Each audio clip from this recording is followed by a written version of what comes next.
Hi, Cornelia here from Heavens Painters.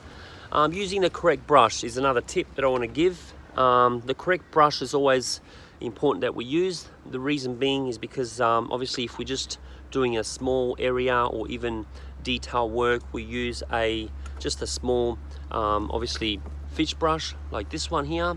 If we're just cutting a wall or even a skirting board or frames, we use something this size, which is, again, it's a 63mm slash cutter. And if we go anything bigger, maybe we're doing weatherboards, this is a 75mm as well, which they're good brushes. This is a Monarch brushes, fairly good quality brushes. You don't want to use a cheap brush.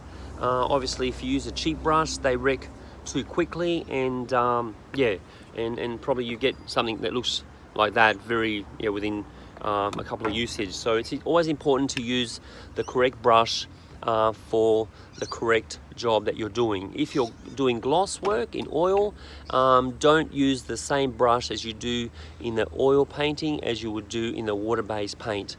Why? Because oil-based is terps-based and the water-based is water. And if you do use a terps brush in the water base after you've used the terps and oil, what happens is you wash the terp oil-based paint, you wash it, you put it in the water, and what it does, if you do that twice, the bristles of the brush will go very, very hard, and then you can say goodbye to your brush. So it's important to know what size brush or what type of brushes to use on what paints.